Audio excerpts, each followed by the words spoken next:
Before we start the video, may I just say, if you're interested in more of what we're talking about in this video, read this book, Born to Run by Christopher McDougall. I'm not sponsored, but just trust.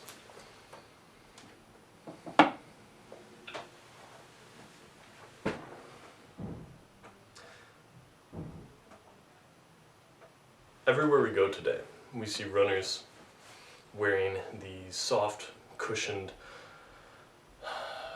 consumer running shoes.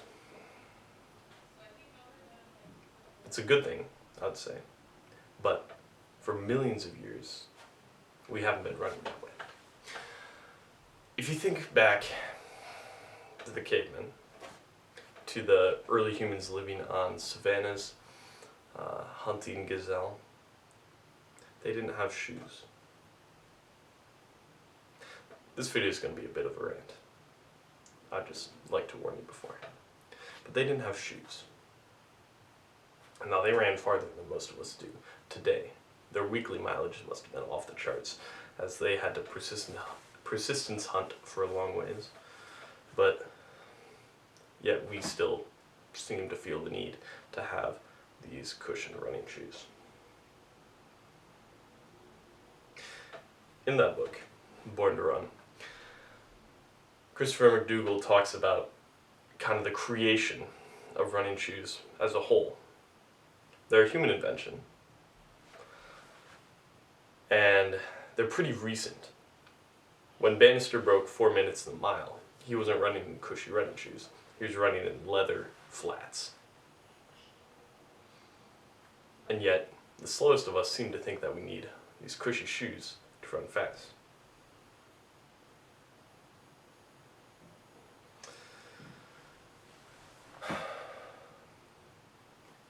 I think the shoemakers knew when they started this that it wasn't necessary.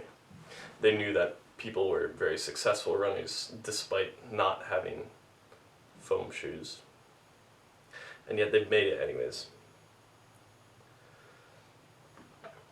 It's very interesting in that book how often McDougall brings it up, and how it seems that even the creators were aware that the running form didn't need to be changed. But that's what shoes do. Ever since the introduction of running shoes, humans have experienced very rapid increases in injury rates for running. It's to the point where almost 8 out of 10 runners will experience an injury in that year, as opposed to mild to none, little to no injury rates before this introduction. And the issue is our shoes are getting softer. If you think about the Alpha Flies, the Vapor Flies, even the New Balance, New Balance Super Shoes, they're getting so soft, such high stack height, and such cushion. It comes to a point where it brings me to wonder when is enough enough? When will we reach the maximum amount of cushioning that you can run in? And when we will finally decide to stop. But the reality of running is that we don't need these shoes. But the fitness industry and shoe companies in general have kind of instilled this idea in us that we need these shoes to run, and we need these shoes to run fast. Carbon-plated shoes are another invention that have put this deeper in ourselves. Ever since the start of carbon shoes, you literally can't find a race where people are running without them.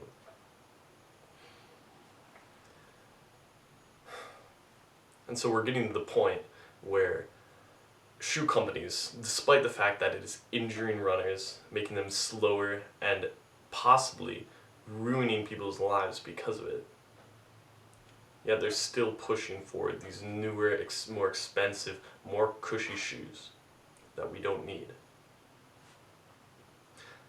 So I think we're at the start of a movement.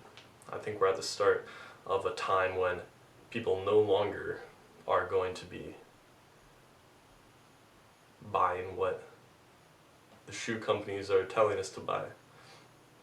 I think we can bring running back to what it used to be, to what it's naturally supposed to be, and kind of restart this community of runners who are naturally happy and not reliant on outside help for their longevity in their running.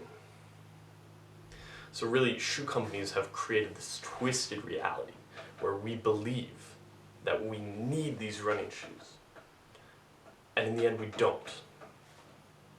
But yet, we've come to a point where it's almost inconceivable to go for a run without shoes on.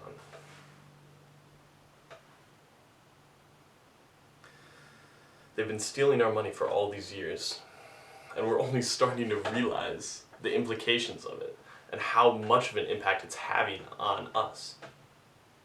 Every year this goes by, the injuries get worse and worse in the running community, and yet the running community grows.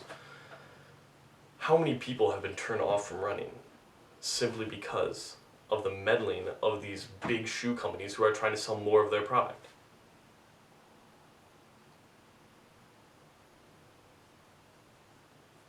Let's not let these massive corporations dictate how we train, alright?